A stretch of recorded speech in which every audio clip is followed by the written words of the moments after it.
Oh, welcome. Thanks for practicing this morning. The sound coming through okay?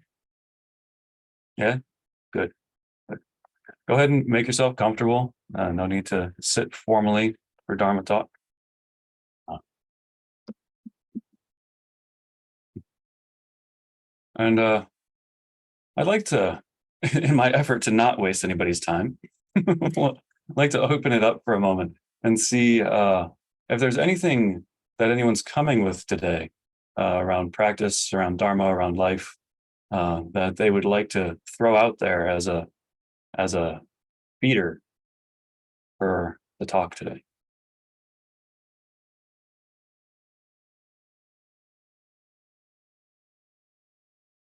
No, just want me to wing it and see what happens. All right. Oh, Christine, are you voting for winging it, or do you have a thing? I'm always voting for winging it. But if you'd like a topic, how about discernment in spite of conditioning? Discernment in spite of conditioning. Discernment in spite of conditioning. Well, that's a really interesting prompt.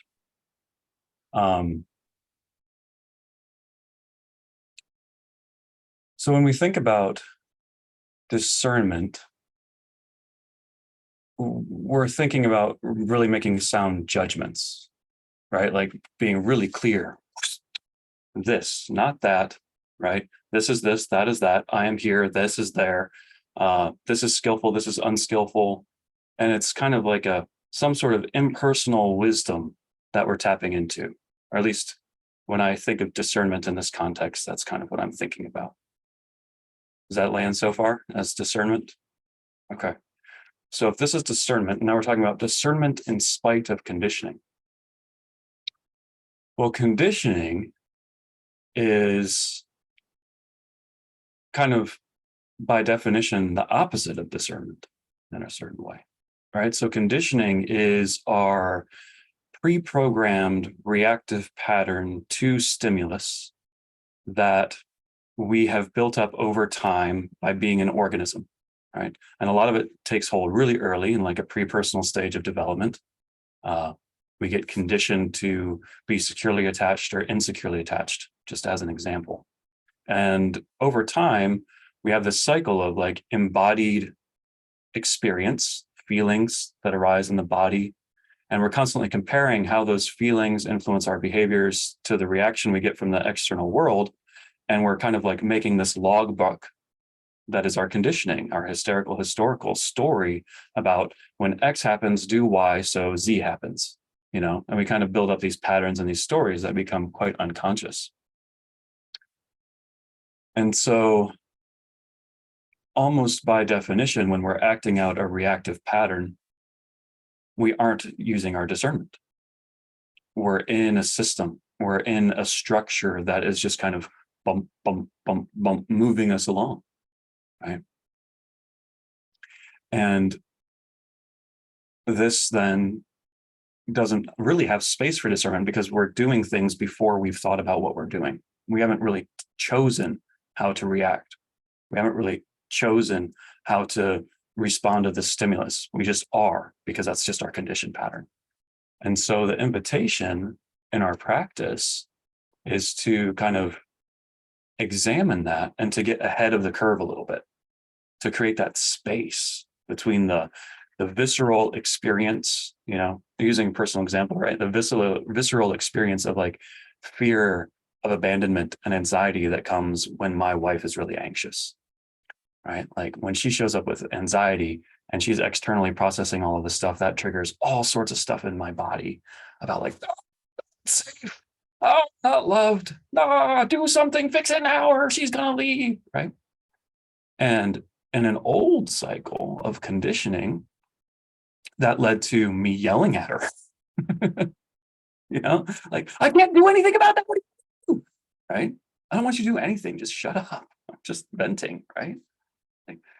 But the body, like, couldn't do it. I couldn't just rest in the experience of that conditioning. And so there was no chance for discernment. What does she really need from me right now? That question didn't have space to arise because I was so caught up in the feelings of the body and the emotions and identified with the thoughts that arose from them. So with this relationship between discernment and conditioning, the question becomes, well, how do we break that up? How do we get that space? How do we switch from conditioned reactivity to discerned response? Right.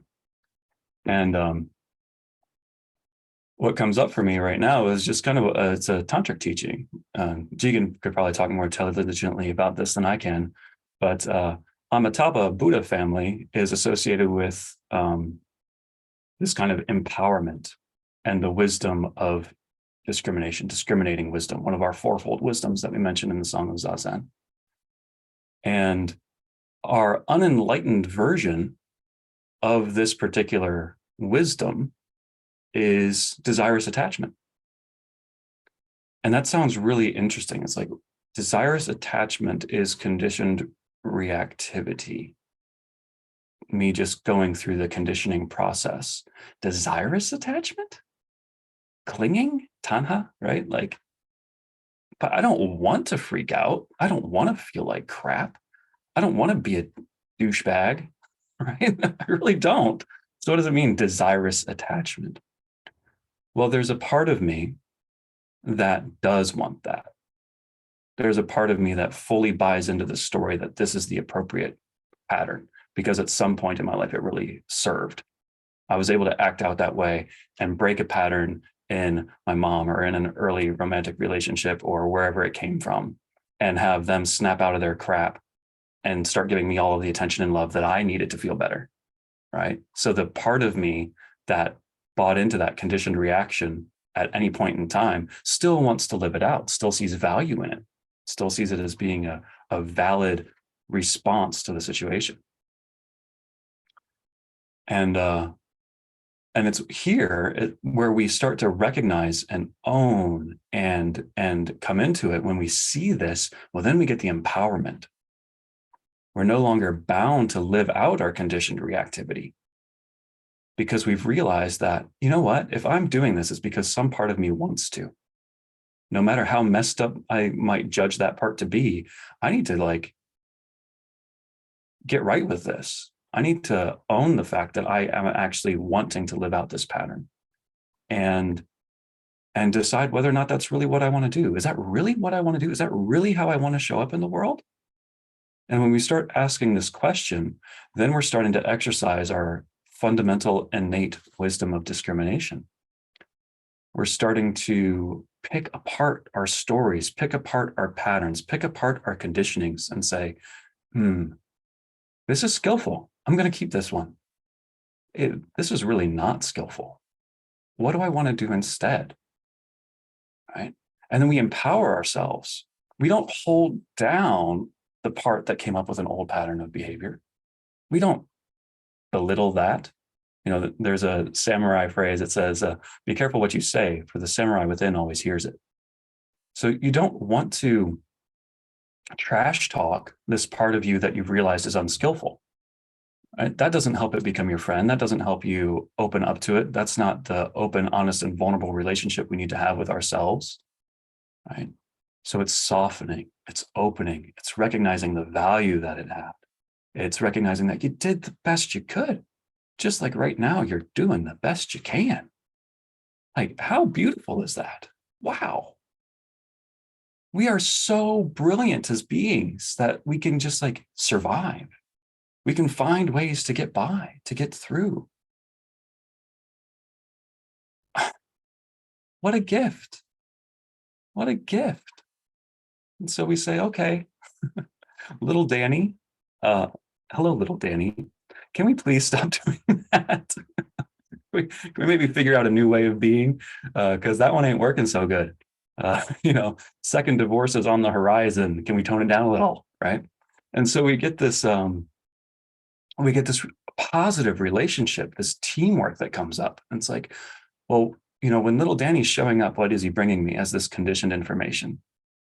He's bringing me an opportunity to care. right? He's bringing me a lot of information about what I'm afraid of, what I'm nervous about. He's bringing me a lot of unmet needs that say, hey, you're not getting the love you need right now.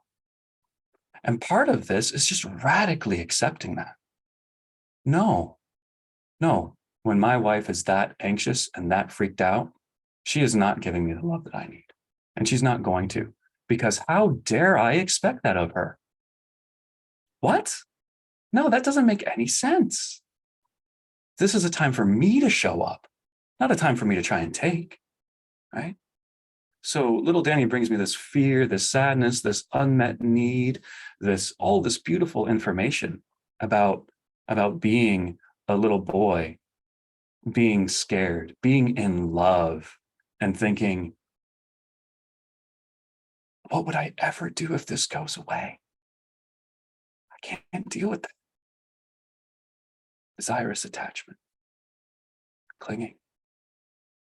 It needs that relationship. It needs that love, right? Okay, well, what do we really need to do to get it? What do we really need to do to show up as that love, to give that love, to create a circle of love, right? To express this deep caring more authentically? Well, we need to stop. We need to apply our discriminating wisdom. When we just open up and we just release the clinging, this just shows up, you know? And anyone who's had a moment where you've like got a bad habit or you've got a bad pattern, and then somehow some random part of you clicks and goes, why am I eating my fifth donut? You know? And then you're just like, I really don't want to eat a fifth donut. And you put the donut down. Like that was a moment where your natural, innate, discriminating awareness, this wisdom that you have as a being, always present, lit up. And it finally cut through the desirous attachment. It finally cut through it, and it empowered you to make a different choice that's better for your life. And so, to come back to the prompt a little bit, when we're looking at discriminating wisdom in light of conditioned reactivity, it's like conditioned reactivity is the door, the gateway, the opportunity to realize that we always know what we really need to do. If we can just stop long enough to listen to that little voice, that part of us that knows a deeper truth and wants to bring it forward. Like, that's it. That's all we got to do. It sounds super simple because it is. And it's not very easy sometimes. Oh, no, it's not.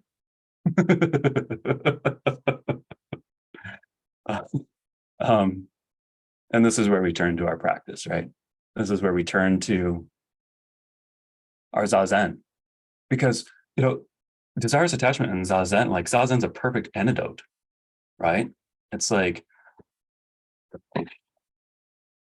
do not move, pay attention, witness the breath, come back over and over and over again. There are so many things that are more fun, right? Especially at the beginning. There's so many things that are more interesting. The desirous attachment of, when you've got that really good meditation leader who right before they ring the bell says, don't scratch your nose, ding, and then you're like, right? This is beautiful training. It's beautiful practice. It's a way to work with desirous attachment that's fairly inconsequential, right? But it allows us to witness our mind, to witness our embodied experience, to just let it all arise and fall away, and to discriminate. Is this what I want to do right now? Is this where my attention is? Is this my intention for what I'm doing, right? And so we say, no, well, my intention is to sit perfectly still and be here completely without mind wandering for 30 minutes. That's my intention. And I will live out this intention. I will execute this intention. I will do this. And it's a little thing, but it trains us so that when we get the impulse, we didn't turn our phone off beforehand. So it goes, bzz, and we're all conditioned to be like, what was that? Right? Like, how many of us jump for our phones beeping? Probably most of us. So that's a great practice too. Send a incendiary message to your group text where everyone has a lot of different political views, and then set it next to you while you're doing zazen and have it go bzz, bzz, bzz, bzz, bzz, and just like not move, right? And this little way of breaking desirous attachment, coming into a space where it can arise and fall away without being reacted to, is beginning the revealing the innate discriminating wisdom. This is not what I'm doing right now. This is not how I choose to be, right? And we are empowered. This posture, this very posture of Zazen, is the Buddha. It is the Buddha. We are empowered. That's why we're upright. It's why our chest is open. We're here. It's here, this moment. Take it all in. Empowered. And when we take it all in, we're not doing this so that we can feel better about stuff we don't like in our lives. Radical surrender, radical acceptance is saying, I feel like crap right now, and just feeling like crap. Not feeling like crap and then trying to accept the crap so that you feel better about the crap, right? That's a different thing. That's a different thing. And it's a good thing. We need to do that too. I'm not decrying any of that kind of stuff. But I'm saying there's a difference in radical surrender, radical acceptance. Radical acceptance accepts everything as it is without the need to change it. This is a different wisdom, by the way. It's related to pride. It's the Rotnem Buddha, We won't go into that. But when we convert our pride through the wisdom of equality or sameness, we have the capacity to increase, to grow, because we see ourselves, see everything precisely as it is, as one taste of experience, this radical acceptance, which then, of course, allows us to have a different relationship to our desirous attachments. Well, if there's no preferences, then what am I really attached to? What am I really desiring? What am I really craving? Well, actually, I'm just craving being. I'm craving showing up in the world in this way. And I'm fully committed to it. So there's my riff on discriminating in the face of conditioning. I don't think I quite used all of our time, but are there any questions or comments that arise from what was just said? Jigen. Yeah, thank you. I love hearing that and that riff on desire and attachment. I think for me, one thing that comes up is really challenging, especially being Buddhist and like coming from this sort of place, is like how to follow desire and how to know like what desire is, like from this deeper knowing of like where I need to go, like who do I love, who do I like allow myself to go towards, like when my instinct or like trying to break that conditioning is trying to shut down this experience of desire, because it's really painful to have desire and to not attach, to not cling, right? To really experience the intensity of that call and that movement towards without, shutting down or going into denial or pushing it away. Yeah, and just the challenge of that, especially with the Buddhist practice, because I think it's common to just shut it down and to just say no. But we have to move towards, right? Like there's this aliveness to follow our creativity, our passion, to live a life and to be fully alive, we have to have desire, right? We have to move towards and be willing to touch that. So I don't know if there's more you'd want to say about that. I appreciate that question so much. And that's just really on point. So there's a difference between tanha, the craving of desirous attachment, and chanda, which is like a form of desire that is actually a factor of awakening and a factor of enlightenment.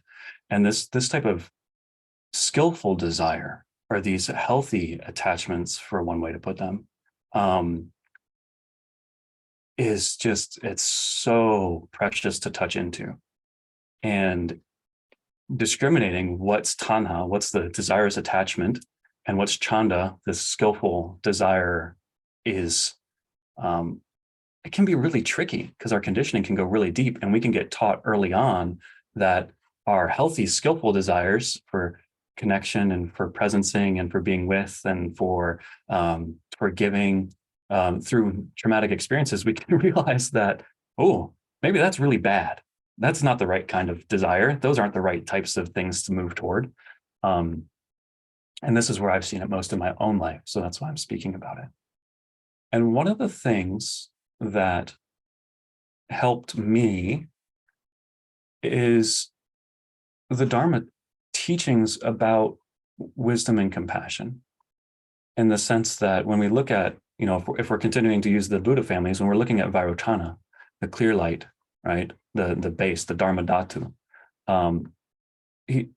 as we transition from a sense of separation, of that closed off sense of separation that gives rise to our anger, our pride, our desires, attachment, and our jealousy, when we allow that to open and soften and release,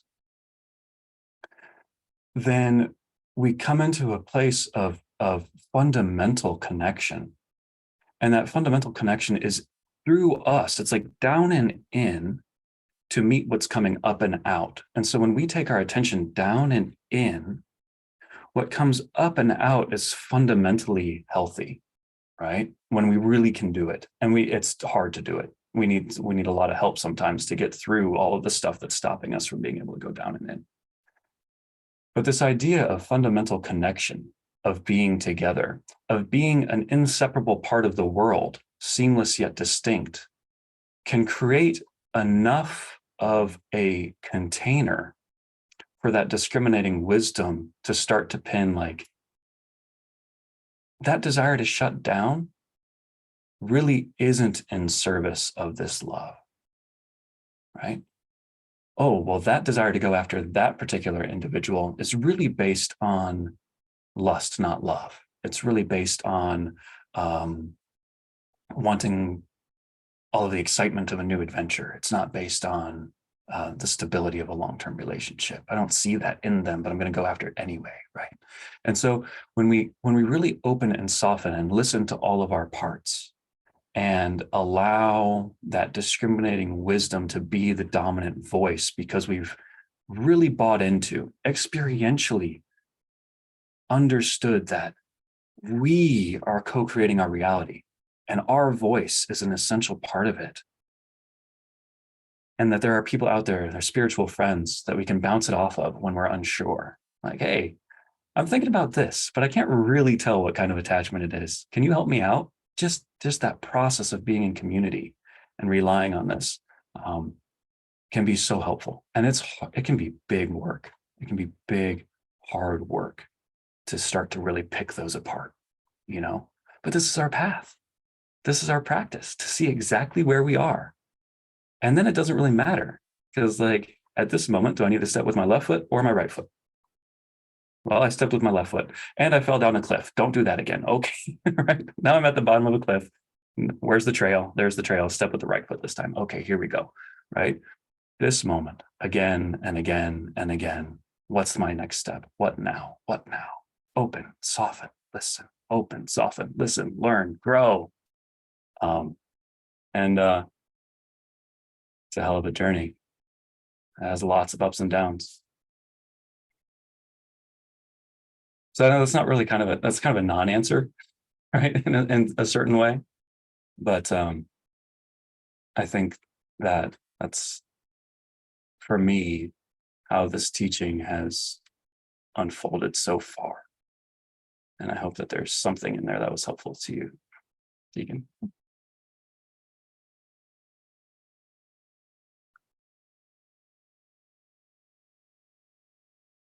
Cool. Okay. I'm sorry, Yomi, it's almost time, and you didn't waste